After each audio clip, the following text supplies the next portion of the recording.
በመጨረሻም እንግዲህ ፌበን በገዛ እጇ ተዋርዳለች ማለት ነው። ያው የአቶ ነብዩን እንግዲህ አባት ለማማለል ለልጁ እንዲያስታውቀኝ እንዲሁም ደግሞ የልጅ ሚስቱ ትሆናለች ብሎ እንዲመርጠኝ በማለት እንግዲህ ልብስ ተቃይራ ሁላ ፏዝ እንጥብላ እንግዲህ ጥሩ ሰው መስላ ሂዳ ነበር ወደ ቤቱ እንግዲህ የታመመ ሰው ልጠይቅ ብላ ማለት ነው።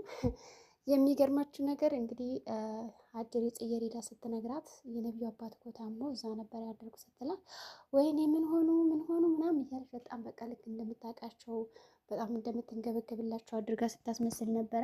ጽጌረዳ ራሷ እስከምትገረም እንግዲህ ያንን ሁሉ ነገር ስታደርግ ቆይታ ከዛ ቆይ ግን በሰላም ነው? እሺ በቃ አሁን ሂጅ መጠየቅ አለብኝ በማለት እንግዲህ ለመሄድ አስባም ነበረ። ነገር ግን ከዛ ቤት በመሄዷ ለነብዩ ያው ነብዩ መጀመሪያውንም እሷን አይፈልጋትም ስላችሁ በፍቅር ሁኔታ እየተመለከታት አልነበረም። ጽጌረዳን ለመበቀል ብሎ ነው የቀረቧት። ነገር ግን በአሁኑ ጽጌረዳን በጣም አፍቅሯታል።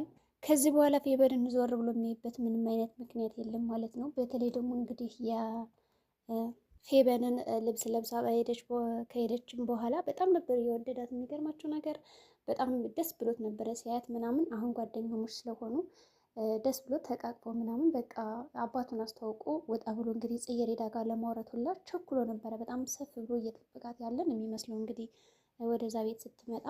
እናም እንግዲህ ከዚህ ለምን አትሰሪም እኛ ቤት ሆነሽ ለምን ትመላለሻለሽ እያላት ነው የነበረ ጽጌረዳ እንኳን እዚህ ቤት አድሬ ውዬ ምናምን እንደው በቀን ራሱ እየተመላለስኩ ጭቅጭክን አልቻልኩህም።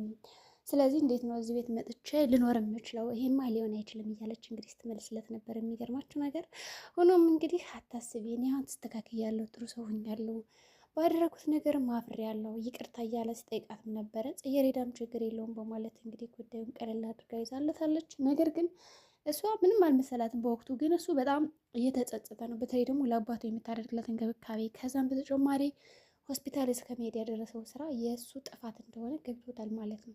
ገና ለገና ጽጌረዳን እበቀላለሁ ብሎ አባቱን አደጋ ላይ እንግዲህ የሚከት ነገር ማድረጉ አስፈላጊ አይደለም፣ ተገቢም አልነበረም ይሄ ነገር ማለት ነው። ይሁን እንጂ ቅርታ ጠይቋታል፣ ጓደኝነት መስርተዋል። በዚህም እንግዲህ ጥሩ ጊዜ እንደሚያሳልፉም ነግሯታል።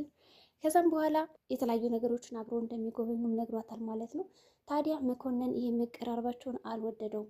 ምክንያቱም ያችን ጽጌረዳን እንዲሁም ደግሞ ከአሁን በፊት ሴቶችን ቀርቦ መተው ከአንድ ሳምንት የዘለለ ትውውቅ እንዲሁም ደግሞ ቀረቤታ ስለሌለው እንግዲህ ጓደኛውን ጠንቅቆ ስለሚያውቀው ይችንም መቼም እንደነዘች እንደ ሌሎቹ ጓደኞች ልታደርጋት አይደለም፣ መጫወቻ አድርጋ ልትጥላት አይደለም አይደል እያለ መኳንንት እንግዲህ ሲነግረው ነበር። ግን ነብዩ በጭራሽ እሷ ጋር ያለኝ ነገር እንደ ሌሎቹ አይደለም፣ የተለየ ነው፣ በጣም ወድጃታለሁ መሰለኝ፣ ደስ የሚል ነገር አላት እያለ ለጓደኛው ሲያካፍለውም ነበረ። ታዲያ መኮንን ይህን ነገር በጭራሽ አልወድነው፣ ምክንያቱም መኮንን ራሱ በጣም ይወዳታል ማለት ነው። እንግዲህ ጽጌረዳን መኮንን እንደዛ እንዳትጎዳ ብቻ ብሎ መክሮታል። ግን አሳሳቢ ነው ማለት ነው። የሚጣሉ ይመስለኛል ሳስበው ወደፊት። በሌላ በኩል እንግዲህ ዮናስም ጓደኛዋ ደውሎላት ሌላ ስራ አግኝቶላት ነበረ። ያን ቀን በጣም አልቀሳ ብሶቷን ምናምን ስታካፍለውም ነበረ። ዮናስም አይዞሽ ብሎ አበርትቶ ሌላ ስራ እንደሚፈልግላት እንግዲህ ቃል ገብቶላት ነበረ። በቃሉ መሰረት እንግዲህ ስራውን አግኝቶላት ጀምር እያላትም ነበረ። እሷ ደግሞ ችግር የለውም ስራዬን አልተውም እዛው ስራ ሰራለሁ እያለችው ነው የነበረ። እና ያው እንግሊዝኛ ቋንቋ መቻል ምናምን ብቃቱ አለሽ፣ በዛ ላይ በሳምንት 2 ነው ሲላት እንግዲህ ደስ አላት። የሚገርማችሁ ያው 3ኛ ስራ ትሰራለች። ትምህርት አለ፣ ከዛ የጽዳት አለ፣ ከዛ ደግሞ ይሄ ስራ የምትቀበለው ይመስለኛል። እንግዲህ ዮናስ ግን በጓደኝነት ብቻ ነው የቀረባት ወይስ ደግሞ ልክ እንደ መኮንን ወዷት ነው? አሁን ላይ በጽጌረዳ ብዙ ሰዎች እየፈልጓት ይገኛሉ።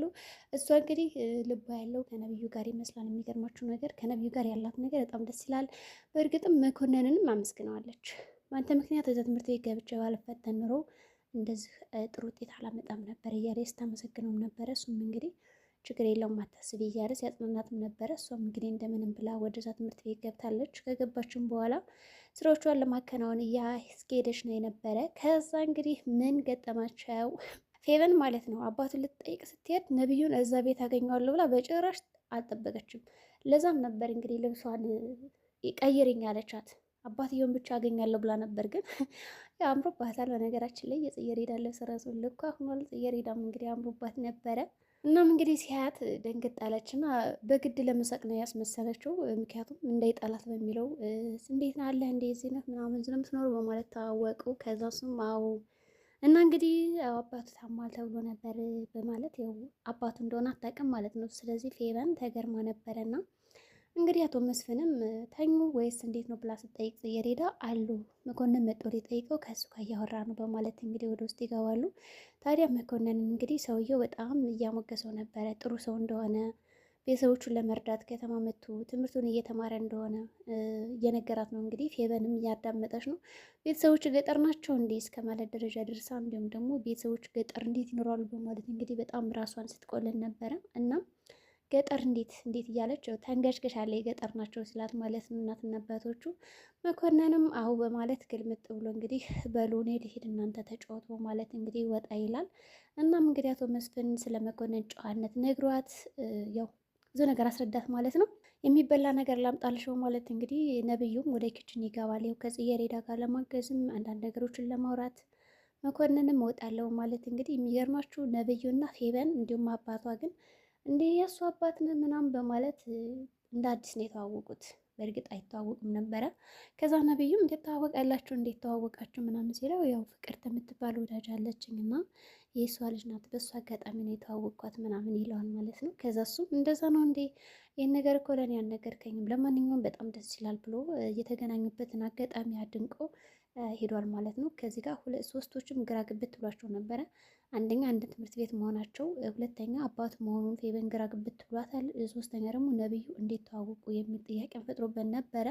እንግዲህ እሱ የታቀደለትን አላወቅም። ያው ጓደኛ ከሆነችውማ እርግጠኛ ነኝ ብትቀራረቡ ፌቨን እና ነብዩ ጥሩ ጥንዶች ይወጣቸዋል ብሎ ያስባል እንግዲህ መስፍን ማለት ነው አሁን ላይ። ስለዚህ እሱም ወደ ጽጌረዳ በመሄድ አንዳንድ ነገሮች ያወራል። እሷም እንግዲህ ያው መኮንን ከሄደ በኋላ ልሸኝ በማለት ተከትሎት ሄደ። እንግዲህ ተከትሎት ከሄደም በኋላ መክሮታል ብዙ ነገሮች፣ እችልሽ እንዳታስከፋት እንደ ሌሎቹ ሰዎች ተጠቅመ ልትጥላት ከሆነ ጠብ ከኔ ጋር ነው የሚል ዛቻም እንግዲህ እየሰጠው ነበር። የሚገርማቸው ነገር መኮንን እንደዛ አታስብ በማለት እንግዲህ ነብዩን ብዙ ነገሮችን ነግሮታል። ከዛም በተጨማሪ ብዙ ማድረግ የሚችለው ነገር እንዳለ ሁላ አድርጎታል ማለት ነው። እና የሚገርማችሁ ነገር ደግሞ በሌላ በኩል ፍቅርተ ያንን ልጅ ታወቀው ትላታለች። የሚገርማችሁ በፍቅርተና በፌቨን መካከል ራሱ ትልቅ ምስጢር አለ ብዬ አስባለሁ። ምክንያቱም ፌቨን አሁን የነብዩን አባት ሄዳ እንደጠየቀችው አልነገረቻትም ለእናቷ። ይሄ ደግሞ ለምንድን ነው አይታወቅም። ግን ፍቅርተ ባለፈው ያስተዋወቁሽ ሰውዬ ታሟል እና ሄደን እንጠይቀው። ስለዚህ ከሁሉም ነገር አንቺ በሀብት አንደኛ የተባለውን ሰውዬ ማግባት አለብሽ። ልጁ አንቺ ከምትማሪበት ትምህርት ቤት ነው ያለ። ስለዚህ ያን ልጅ ጠብር ግፍ አድርገሽ ማግባት አለብሽ ትላታለች። በዚህ በኩል ዘርፌን ያንን ሽማግሌ አጋብታ ልጅሽ ሀብታም ባል ታግባ እያለች ትወሰውሳታለች። በሌላ በኩል ደግሞ የራሷን ልጅ ከወጣቱ ጋር ለማጋባት እየሞከረች ነው ያለችው። ይህ ነገር ጥሩ ነው። ወጣቱን ሽማግሌው ከሞተ ያው መቼም ምንም አይነት ገንዘብ አይኖረውም። ምናልባት የሚያወርሰው ገንዘቡን ለአንድ ልጁ ነው ብላ ስላሰበች ይሆናል እንግዲህ ፍቅርተ እንድታገበው ያዘዘችባት። ፌቨንም ተገርማ በውሳኔዋ እንዴት በማለት ያው ልትቃወማ ትሞክራለች። ግን ደግሞ በውስጧ ደስተኛ ናት። ምክንያቱም እሷም ራሱ የምትፈልገው ነገር ነው። ከዛ ትምህርት ቤት አንደኛ የተባለ ቆንጆ፣ እዛ ደግሞ ባለ ሀብት ስለሆነ ደስ ብሏታል። እናም ፍቅርተ እስከዛሬ ዝም ያልኩሽ ልጅ ነሽ ብዬ ነው፣ ካሁን በኋላ ግን እኔ በምልሽ ሀሳብ መመራት አለብሽ እያለቻትም ነበረ። እሷም እንግዲህ ችግር የለውም በማለት አምና ተቀብላት እንግዲህ ሀሳቧን ተረድታ የምትፈልገውን ነገር ለማድረግ እየሞከረች ነው። በዚህም እንግዲህ ፌቨን ዋው በቃ ደስ የሚል ነገር ነው የተሰማት። ምክንያቱም እሷ የፈለገችው ነገር ይሆንላታል። ሰው በዚህ ጉዳይ ደግሞ እናቷ እንደምትረዳት እርግጠኛ ናት። በዚህም በጣም ተደስታ ነበር። የሚገርማቸው ነገር እንግዲህ ፍቅርተ እንዴት ነው ሀሳቧ አሁን በእርግጠኝነት ፍቅርተ ከመስፍን ቤት ከሄደች በኋላ ጽጌረዳን እዛ ካገኘቻት ተደነግጣለች ብዬ አስባለሁ። እንደገና ደግሞ እናቷን ራሱ ካገኘቻት ምን እንደምትል አላውቅም ማለት ነው። እንዴት ነው ሳላውቅ ስራ ትሰሪያለሽ ብላ ትቆጣት ይሆናል ብያለሁ። በሌላ በኩል ደግሞ የሰማችው ነገር ውሸት እንደሆነ ተጸጽታ ልጇን ይቅርታ የምትላት ይመስለኛል። ምክንያቱም እዛ ቤት ካገኘቻት ስራ እየሰራች እንደሆነ ታውቃለች እንጂ እየማገጠች እንዳልሆነ ትገነዘባለች ብዬ አስባለሁ። እንግዲህ ወይዘሮ ዘርፌም እስካሁን ከልጇ ጋር ያላት ቅርበት እንደ ወትሮ አይደለም፣ ጭቅጭቅ የተሞላበት ነው። እንግዲህ ህይወታቸው ዮናስን በዚህ መካከል ጣልቃ ገብቶ ለማስታረቅ እየሞከረ ነው። በእርግጥ ወይዘሮ ዘርፌ አሁን ዮናስ ነው ፍቅረኛው ብላ የምታስብ ግን ደግሞ የደውልላት ያንኛው ልጅ እንደሆነ አላወቀችም ማለት ነው። እንግዲህ ነብዩ እንደሆነ አላወቀችም። ይሄ ነገር ትንሽ ውዝግባ አድርጓታል። ሆኖም እንዴት አድርጋ እንደምትፈታው ግራ እያጋባት ነው ያለ። አቶ መስፍን ደግሞ ልጁ ለማን ይድራል? ለጽጌረዳ ወይስ ደግሞ ጽጌረዳና መኮንን ወይስ ደግሞ ጽጌረዳ ለራሱ ነው ማድረግ የፈለገው ወይስ ደግሞ ነብዩ ከጽጌረዳ ጋር ያለውን የፍቅር ግንኙነት እንዲሁም ደግሞ ጓደኝነት እንዲያጠብቅ ወይስ ደግሞ እንዲርቅ ይጠይቀዋል። እንደኔ ግን እንዲራራቁ ይፈልጋል ብዬ አስባለሁ። እንግዲህ ጽጌረዳን የራሱ ለማድረግ የሚሞክር ከሆነ ቀረቤታቸው ያጣላቸዋል ብዬ አስባለሁ። ፌበንም እንግዲህ ስለ አባቱ እያወራች እያለ ተዋረደች። ታሟል ግን የሰውዬ ጤነኛ ነው እንዴት ነው እንደዛ የሚያወራው? ወይኔ በቃ ጭንቅላት የፈረሰ ስትል እንግዲህ ይሰማታል ነብዩም እንግዲህ እንዳልሰማ አሳውቀው በይቸው አባቴ ልጠይቅ ስለመጣሽ አመሰግናለሁ ብሎ ይሸኛታል። ተዋርዳ ማለት ነው እንግዲህ ከሰው ቤት። አቤት ውርደት! የሷማ እኮ የተለየ ነው። ጽዬ ራሱ ዝም በይ እያለቻት ግን አሰማትም ነበረ። ሳይታመም እንዴት ሊያወራ ነው? ይሄን ያክል ታሞ ካወራ የሚል ጥያቄ ነበር እንግዲህ የፈጠረች። እንግዲህ ዛሬ ቪዲዮአችን ይህን ይመስላል። በቀጣይ ቪዲዮ እስከምንገናኝ መልካም ጊዜ ይሆንላችሁ።